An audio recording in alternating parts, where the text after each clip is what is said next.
Gloria a Dios, gloria a Dios. Vamos a leer ahí en la Escritura, en la carta que escribió el apóstol Pablo a los romanos en el capítulo 3, y partiendo de allí, vamos a meditar unos minuticos en esta tarde, amén. Romanos capítulo 3, verso 10, dice la Biblia, como está escrito, no hay justo ni aun uno, no hay quien entienda, no hay quien busque a Dios, todos se desviaron, a una se hicieron inútiles, no hay quien haga lo bueno, no hay ni siquiera uno, sepulcro abierto es su garganta, con su lengua engañan, veneno de serpientes hay debajo de sus labios, su boca está llena de maldición y de amargura, sus pies se apresuran para derramar sangre, quebranto y desventura hay en sus caminos, y no conocieron camino de paz todos. No hay temor de Dios delante de sus ojos. Amén. Esta es la radiografía espiritual y moral que el apóstol Pablo presenta de la humanidad sin Dios, el mundo que no conoce a Dios, y él resume todo lo que se hace, todo el pecado y la maldad es por una razón, y cierra la frase con esa declaración, porque no hay temor de Dios en la gente, no hay temor de Dios en la gente. ¿Por qué no hay justo ni aun uno? Porque no hay temor de Dios. Porque no hay quien busque a Dios, porque no hay temor de Dios. Porque todos se han desviado, porque no hay temor de Dios. ¿Por qué no hay quien haga lo bueno? Porque no hay temor de Dios. ¿Por qué su garganta es sepulcro abierto? Porque no hay temor de Dios. ¿Por qué engañan con su lengua? Porque no hay temor de Dios. ¿Por qué hay veneno de áspides o de serpientes? Porque no hay temor de Dios. Porque hay maldición en algunas personas desde que se levantan maldiciendo. ¿Por qué? ¿Por qué están llenos de amargura? Porque no hay temor de Dios. Sus pies se apresuran a hacer el mal, a engañar, a dañar, a derramar sangre, porque no hay temor de Dios. Quebranto y desventura en sus caminos, porque no hay temor de Dios. No conocieron los caminos de Dios, por eso. Y no estamos aquí desde esta plataforma señalando como si fuéramos jueces, sino que venimos de allá. Venimos de allá. Venimos de la gente que no tenía temor de Dios. Y hacíamos todo esto y mucho más. Pero gloria a Dios que el Señor un día quiso colocar ese temor en nuestro corazón. Hoy en el mundo hay una crisis de temor de Dios. ¿Por qué usted ve tanta multiplicación de maldad, tantas malas cosas que se oyen, que se ven? Y esto va a ir cada día creciendo, esto va en picada, vamos hacia un desmoronamiento total de los principios morales y espirituales. Hay crisis de temor de Dios hasta en los niños. Pues si no hay temor de Dios en los padres, ¿cómo va a haber temor de Dios en los niños?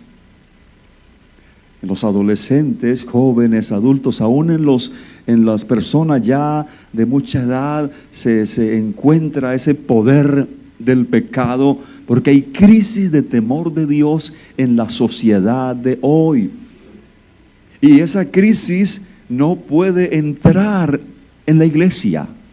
Esa crisis de temor de Dios no puede entrar en los creyentes, en los hijos de Dios, porque precisamente eso es lo que hace la diferencia entre los que pecan y los que le agradan a Dios, en que hay temor de Dios en sus corazones.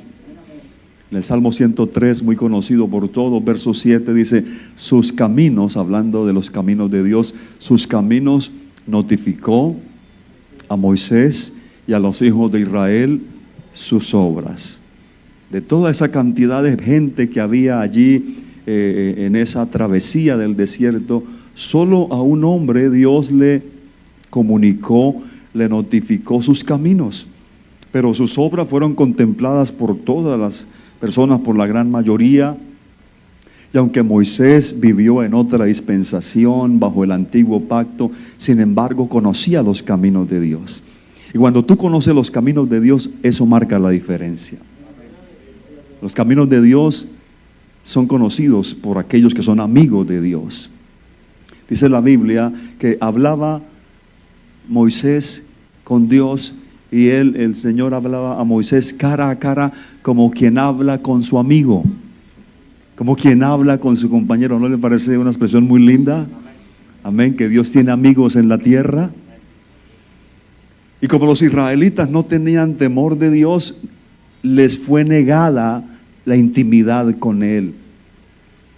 Los israelitas le tenían miedo a Dios, pero no le tenían temor. Y es algo contradictorio. El miedo, y quiero que entendamos en este día, por eso prediqué esta mañana y ahora sobre ese tema. El miedo a Dios te aleja de Él, pero el temor de Dios te acerca a Él. El miedo de Dios o el miedo a Dios no te permite disfrutar de su comunión, pero la íntima comunión del Señor es con los que le temen. El miedo a Dios es lo que te lleva a esconder tus pecados y a ocultarlos. Pero cuando hay temor de Dios, entonces se es sincero delante de Dios, porque el que encubre sus pecados no prospera, pero el que los confiesa a Dios y se aparta de ellos alcanza misericordia. Y los israelitas estaban allí, Dios no les reveló sus caminos, le mostró sus obras. Ellos no estaban enterados del porqué del pacto de Dios. Ellos no entendían los motivos del pacto de Dios, ni las intenciones que Él tenía, ni los deseos del corazón de Dios. Ese pueblo solo percibía el carácter de Dios cuando Dios mostraba su gloria a través de alguna manifestación en el mundo natural.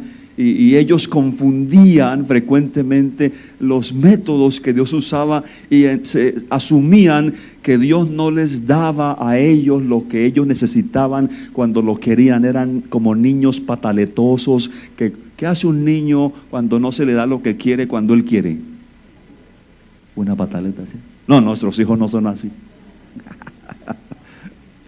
Quiero eso y lo quiero ya, y si no me tiro al piso ya hago un show. Esos eran los israelitas. Esos eran los israelitas. Como no conocían íntimamente a Dios, eran así. Querían que Dios le diera los deseos de ellos. Y por eso fue imposible que ellos entablaran una comunión con Él, porque ellos no entendían que Dios es espíritu y que los caminos de Dios están escondidos de aquellos que viven en una mente natural, y esos que quieren entender las cosas y los caminos de Dios con una mente mundana y natural. Entonces esto les parece locura.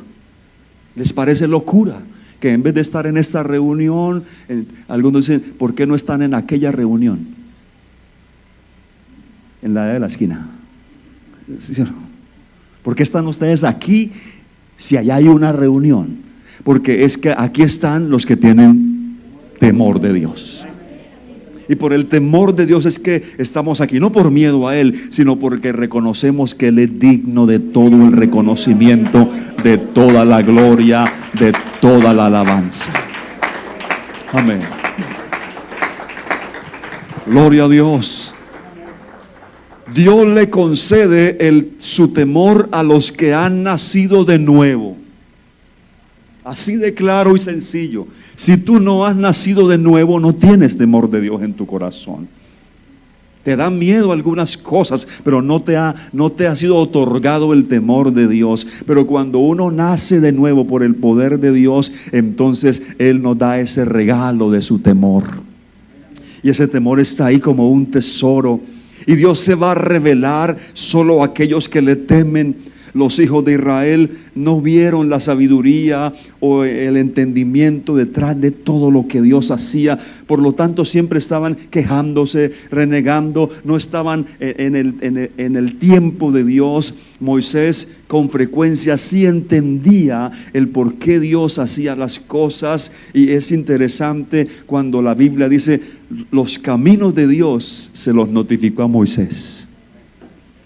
La Biblia dice en el Salmo 110:10: el principio de la sabiduría es el temor de Jehová, buen entendimiento tienen todos los que practican sus mandamientos.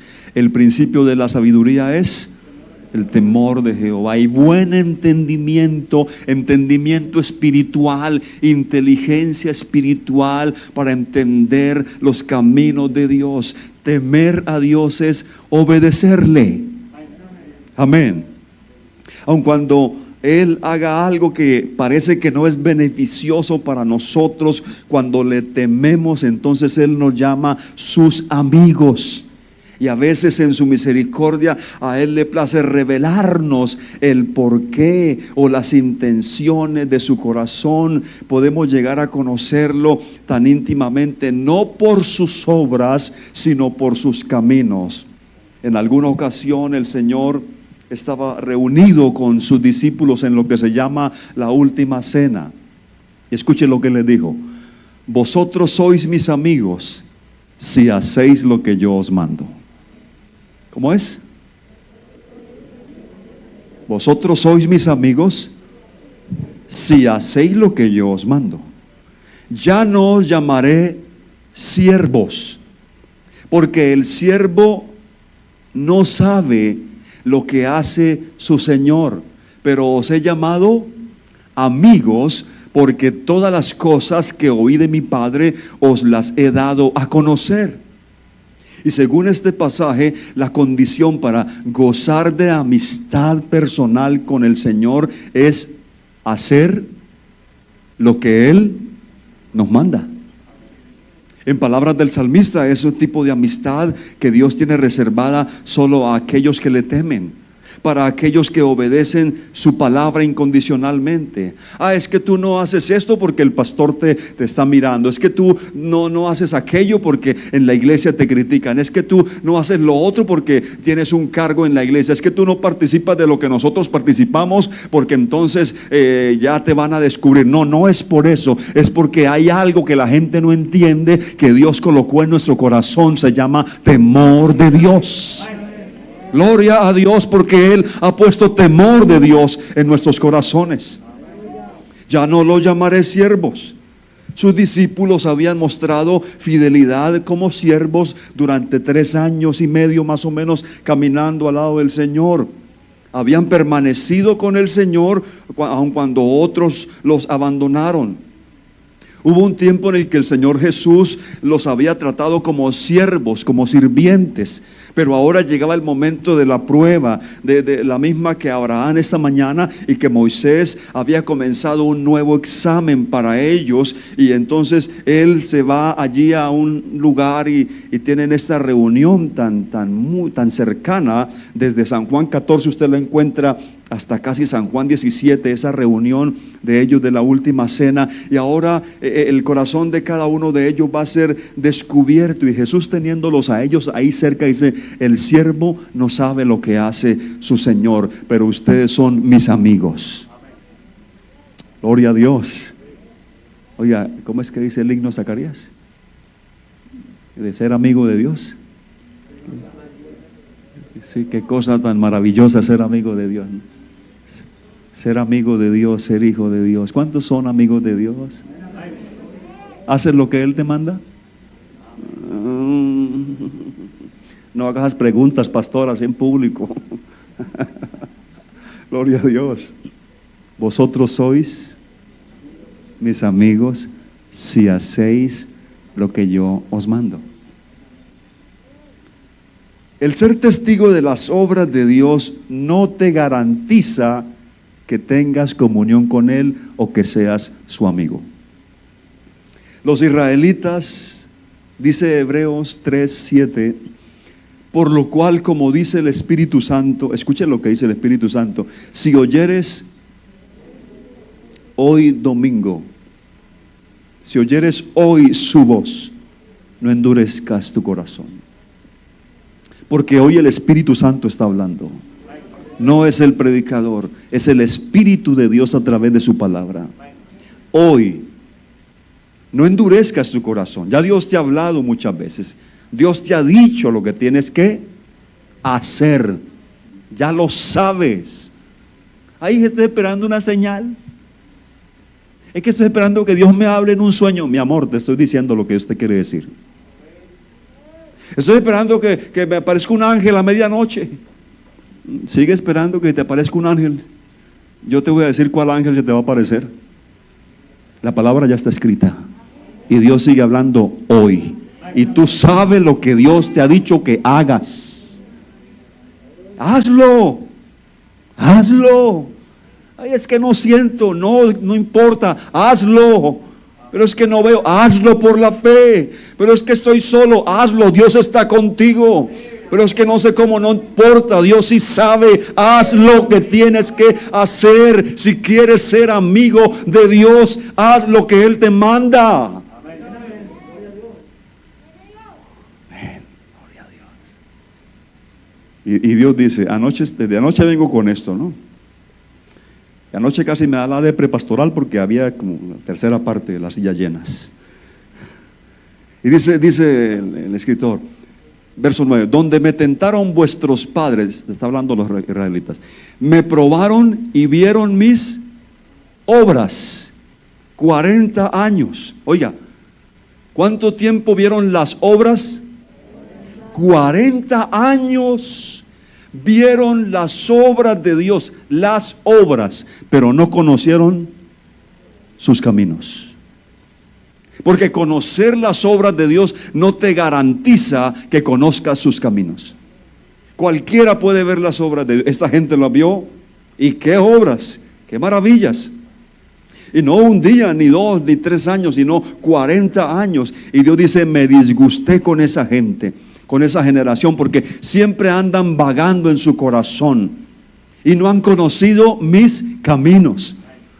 El que no conoce los caminos de Dios siempre anda vagando. Es pues espiritualmente hablando, ¿no? ¿Quién es el que vaga? El vago. Anda vagando aquí. Ahí, Dios quiere que dejes de vagar y que conozcas sus caminos. Si yo preguntara de verdad, ¿cuántos de ustedes quieren conocer sus caminos? ¿Cuántos quieren de verdad ser sus amigos para que Él notifique sus caminos? Creo que todos decimos amén, yo quiero.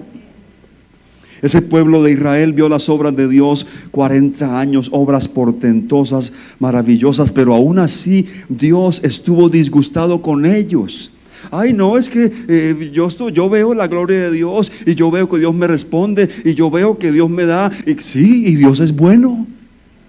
Y Dios le deja ver sus obras a cualquiera. Eso no es problema. Pero no es garantía de que tengas comunión con Él. Pero los amigos de Él son los que conocen sus caminos más allá de sus obras. Y estuvo disgustado con ellos, vieron sus obras, pero no conocieron sus caminos. También cuando el Señor estuvo aquí en los días de su carne, cuando estuvo aquí en esta tierra manifestado en carne, muchas personas fueron testigos de esas obras que Él hacía. Juan dice que fueron tantas las obras que el Señor hizo, tantas señales que Él hizo, que dice Él metafóricamente, si se escribiera una por una de sus obras, no cabrían los libros en este mundo. Por lo que tenemos en los evangelios es una mínima parte de las obras que el Señor hizo.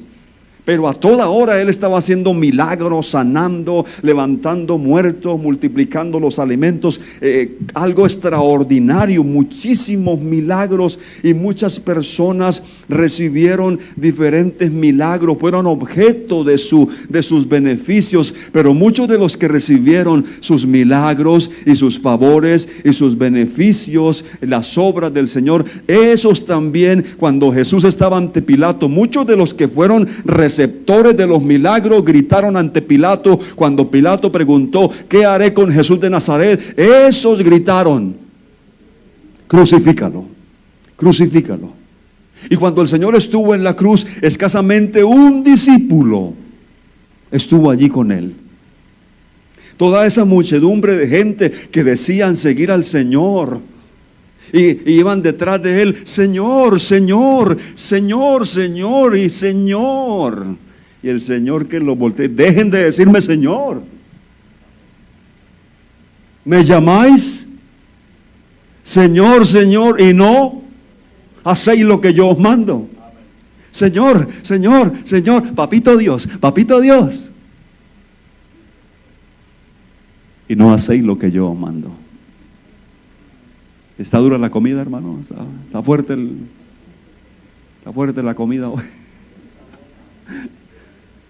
Pero sí, es lo que dice la Biblia. Y estaban ahí, querían sus obras, pero no querían tener intimidad con Él. No querían conocer sus caminos, solo sus obras. Entonces solo les interesaba lo que Él les daba. Y así hay mucha gente, solo les interesa el milagrito, la ayuda. Dame, dame, dame, necesito, necesito, necesito. Y cuando Él le pide algo: ay, Señor, pero es que, ¿por qué exiges tanto? Entonces la gente lo seguía por eso, y el Señor lo entendió, claro. Y en alguna ocasión, después de que les hubo llenado el estómago, el Señor se les escabulló y se les escondió, ¿sí? Y ellos comenzaron: ¿y dónde está el Señor? ¿Y dónde está el Señor, el que nos dio comida gratis ayer? Necesitamos a ese rey. Claro, necesitan un rey del estómago, pero Él quiere ser el rey del corazón. Él no es el rey de la nevera, el rey de la alacena, el rey de que todo va bien. Él quiere ser el rey en todo tiempo y en toda circunstancia. Él busca amigos que le digan: Señor, nada me podrá separar de tu amor. No importa ni lo alto, ni lo profundo, ni principados, ni potestades, ni escasez, ni abundancia, ni enfermedad, ni salud. Nada me podrá separar de ti. Soy tu amigo. Amén. Entonces el Señor se les escabulló. Me encanta ese pasaje, me encanta. Y Él se les fue. Estaba en este lado del mar de Galilea y se les fue. Y no lo encontraban. Y llegaron al otro lado buscándolo. Escuche como le dijeron, y hallándolo al otro lado del mar le dijeron: Rabí, que quiere decir maestro. Hasta muy educados eran. Rabí, ¿cuándo llegaste acá? Nosotros allá buscándote porque ya necesitamos el desayuno. No que los panes y los peces de ayer ya se nos acabaron, Señor. Entonces te necesitamos. ¿Dónde estabas? Que te estábamos buscando. Y el Señor les dio una mirada así, los escaneó así. Y respondió Jesús y les dijo: de cierto os digo, que me buscáis no porque habéis visto las señales, sino porque comisteis el pan y os llenaste comisteis el pan y os saciasteis. Y ellos como que miraron: ay, Señor, pero ¿por qué nos dices eso? Y Él les dice: trabajad no por la comida que perece, sino por la comida que a vida eterna permanece, la cual el Hijo del Hombre os dará, porque a este señaló Dios el Padre. Entonces le dijeron: ¿qué debemos hacer para poner en práctica las obras de Dios? Se consagraron. Culto de consagración, pasaron todos adelante. ¿Qué tenemos que hacer para poner en práctica las obras de Dios? Jesús les dijo: esta es la obra de Dios, que creáis en el que Él ha enviado. Y le dijeron: ¿y qué señal haces tú para que veamos y te creamos? ¿Qué obra haces? ¿Se dan cuenta? Siempre buscando obras. Y se ponen bíblicos y todo, y le citaron la Biblia al Señor. No, porque así hay gente, ¿no?, que le cita la Biblia a Dios. Señor, pero tú dijiste aquí hay una promesa, y me cumples o me cumples. Wow. Y nuestros padres comieron el maná en el desierto, como está escrito: pan del cielo les dio a comer. Y Jesús les dijo: de cierto os digo, No os dio Moisés el pan del cielo, mas mi Padre os da el verdadero pan del cielo, porque el pan de Dios es aquel que descendió del cielo y da vida al mundo. Y cuando les habló de ese pan, ellos inmediatamente siguieron pensando en su estómago, en cosas materiales, y dijeron: danos siempre de ese pan. ¿Se da cuenta? Queremos de ese pan. Jesús les dijo: yo soy el pan de vida. Amén. Aleluya. Ellos estaban pensando en otra cosa y Él les dijo: yo soy el pan de vida. El que a mí viene nunca tendrá hambre, y el que en mí cree no tendrá sed jamás, porque Él es la comida que llena y Él es el agua que sacia no solo el cuerpo, sino el alma y el espíritu también. Y aquí hay más de uno que ha comido y ha bebido y hoy está pletórico en su presencia. Aleluya. Gloria a Dios. Gloria a Dios. Mire,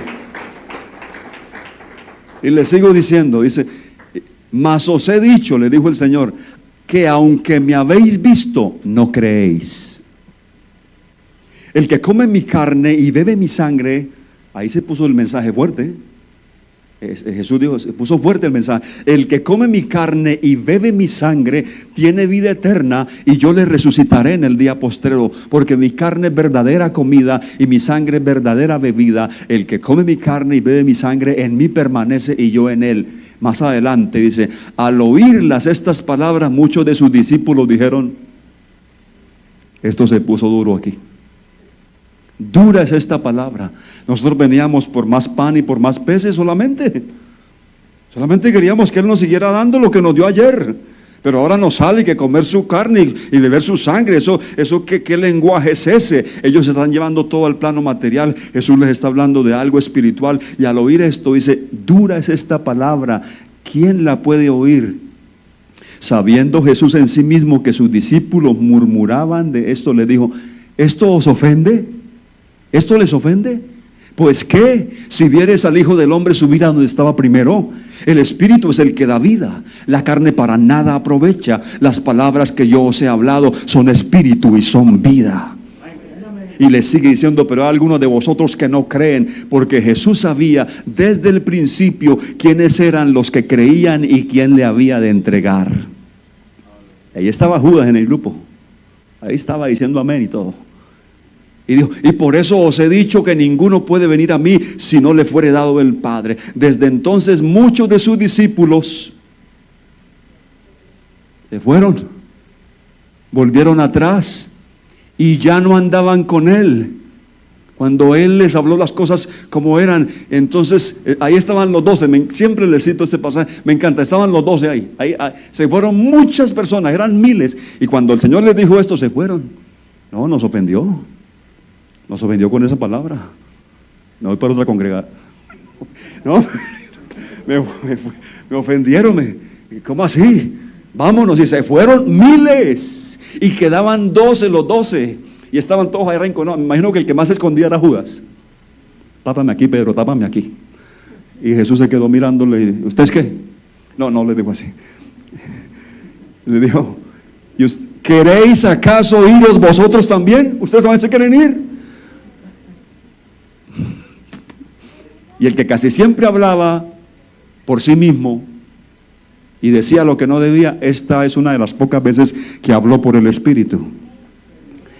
Le respondió Simón Pedro: Señor, ¿a quién iremos? Solo tú tienes palabras de vida eterna. ¿A dónde usted va a ir? ¿Para dónde se va a ir? ¿Para dónde va a coger? No hay lugar, no hay quien ir, solo Cristo. Y dice Pedro: y nosotros hemos creído y conocemos que tú eres el Cristo, el Hijo del Dios viviente. Jesús le respondió: no os he escogido yo a vosotros los 12 y uno de vosotros es diablo. Sí lo dijo. Hablaba de Judas Iscariote, hijo de Simón, porque este era el que le iba a entregar y era uno de los 12. Judas fue uno de los que vio las obras del Señor. ¿Sabía usted que Judas fue usado por Dios para sanidades? Sí lo sabían, ¿verdad? Claro, lo comisionó en la comisión de los 70. Ahí va Judas. Echó fuera demonios. Ahí yo me imagino a Judas. Sí, en el nombre del Señor. Y salía el demonio. Y Judas predicador, y Judas oraba, y milagros, maravillas, prodigios, pero finalmente lo traicionó porque no tenía comunión íntima con él, no lo conocía realmente, no era amigo de Jesús. Si quieres ser amigo de Dios, debes tener temor de él en tu corazón, y si tienes temor de él, no solo verás sus obras, sino que también conocerás sus caminos. Y el que conoce los caminos de Dios nunca se aparta. Nunca se aparta. Le podrán ofender, le podrán criticar. El hermano no le pagó la plata. Esos hermanos ya no asisten aquí. Esos que no pagan, no los despachamos en la pandemia. Que el hermano le ofendió y tú estás ahí. El que conoce los caminos de Dios nunca se aparta de Dios. Los que conocen sus obras, sí, se van, se alejan, lo cambian. Pero cuando uno conoce sus caminos y ha tenido esa comunión íntima con Él, uno dice: ¿a dónde me iré? Alzaré mis ojos a los montes. No hay dónde. ¿De dónde vendrá mi socorro? Mi socorro viene del que hizo los cielos y la tierra. A su nombre sea la gloria. En la última cena se reveló quiénes eran sus amigos cercanos. Y el Señor dice algo que a mí me parece de los pasajes más tremendos de la Biblia. Dice: antes de la fiesta de la Pascua, sabiendo Jesús que su hora había llegado para que pasase de este mundo al Padre, como había amado los suyos que estaban en el mundo, los amó hasta el fin. Jesús nos amó hasta el fin. Los que conocen los caminos de Dios lo aman hasta el fin. No hay vacaciones aquí, no hay tregua, lo amamos hasta el fin. Pase lo que pase, venga lo que venga, hemos decidido amarlo hasta el fin.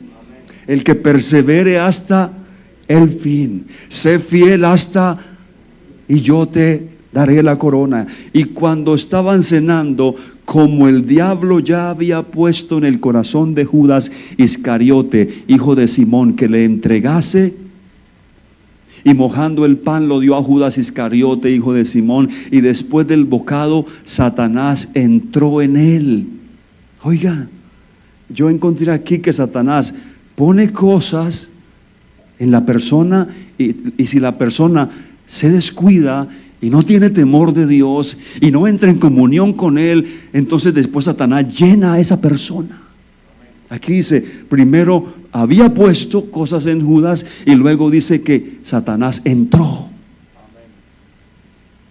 ¿Por qué el diablo pudo trabajar en el corazón de Judas?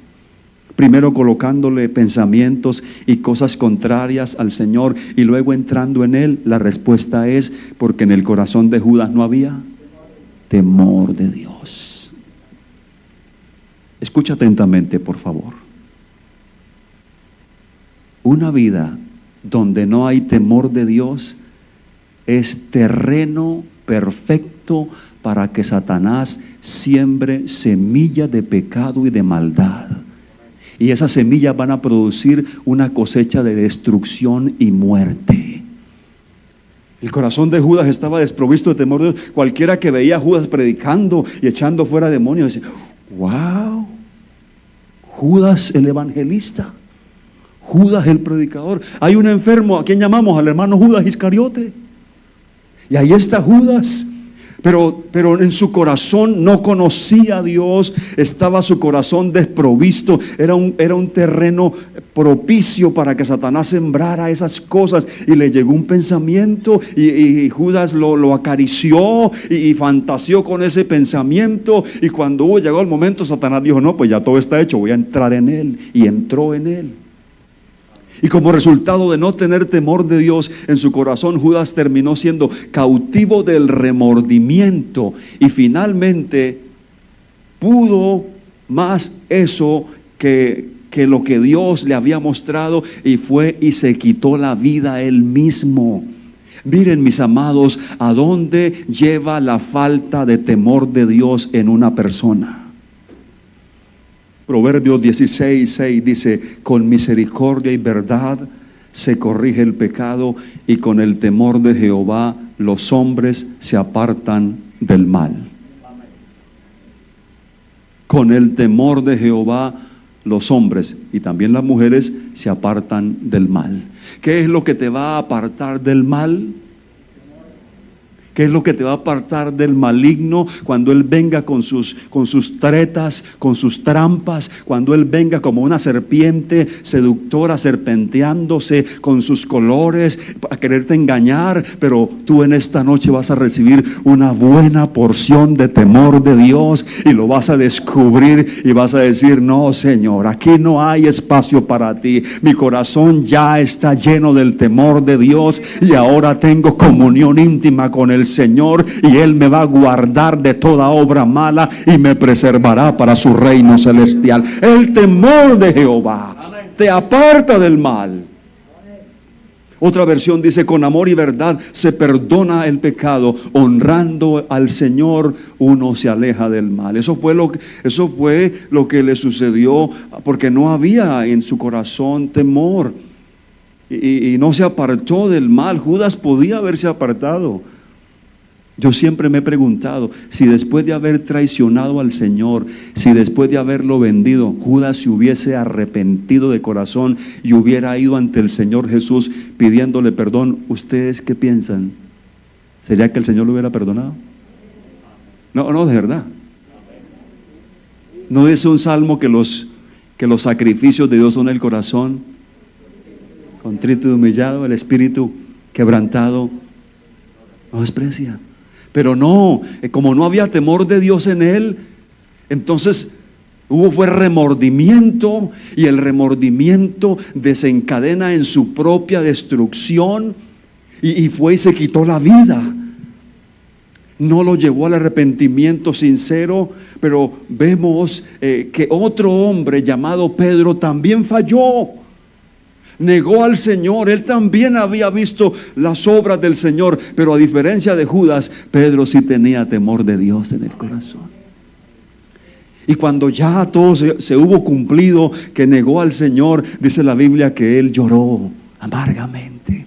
Y fueron 72 horas muy duras, pero fueron días de dolor y de arrepentimiento. Y si en tu corazón no hay temor de Dios, estás en peligro. Si tu corazón no está saturado del temor de Dios, eres presa fácil del enemigo. Yo le voy a decir a alguien en esta noche que reconoce que no tiene temor de Dios, que no salga de esta reunión sin decirle: Señor, pon una porción de tu temor en mi corazón para que me pueda apartar del mal. Y cuando el enemigo venga a engañarme, cuando la tentación se presente, ese temor hacia ti me guarde, me cubra, y yo pueda pensar que tú eres más grande que cualquier tentación, que tú eres mejor que cualquier placer temporal del pecado. Porque el enemigo te quiere robar, te quiere matar y te quiere destruir. Pero si oyeres hoy su voz, no te vayas de esta reunión sin temor de Dios. Si eres un amigo o amiga que vino por primera o estás oyendo el mensaje, no le has entregado tu vida a Dios, sabes que no tienes temor de Dios, por eso hablas como hablas, por eso piensas como piensas, por eso te comportas como te comportas, y a veces hasta dice: pues de malas, así soy yo y así hablo yo y no me importa. Claro, no hay temor de Dios y no te culpamos, porque así éramos algunos de nosotros, pero bendito el día en que reconocimos que necesitábamos urgentemente temor de Dios. Amén. Tal vez haya aquí algún hijo de Dios, alguna hija de Dios, como Pedro. Algún creyente, bautizado y todo, pero falló como Pedro. El enemigo le colocó cosas, falló, pero hay temor de Dios en tu corazón, hay un poquito todavía. Y les tengo una noticia: hoy es noche de restauración. Si tú eres sincero con Dios, eres sincera con Dios, esta noche el Señor te restaura. No vas a terminar como Judas, no, vas a terminar como Pedro. Falló, sí, pero se arrepintió genuinamente, y el Señor al que se humilla lo levanta. Y lo levantó, aleluya. Y me encanta cuando el Señor resucitó y se le apareció allá a esas mujeres y le dijo: vaya, díganle a mis discípulos y a Pedro también. ¿Sabe por qué le mandó ese mensaje con nombre propio? Porque hay momentos en que tú necesitas un mensaje con nombre propio. Dios me pudiera revelar ahora tu nombre y decirme: Israel, dile a él, a ella el nombre. Pero como él es un caballero y él no te va a exponer en público, él en tu espíritu te está diciendo: es contigo, es contigo, es contigo, es contigo. Tú sabes que aunque no diga el nombre del predicador, yo te estoy señalando en el espíritu y te estoy diciendo en tu corazón: eres tú a quien yo te quiero restaurar, eres tú a quien te quiero levantar. Yo quiero que vuelvas a la posición que antes tenías. Oh, aleluya, aleluya, aleluya, aleluya. Ay, yo siento temor de Dios para predicar esta palabra a esta hora.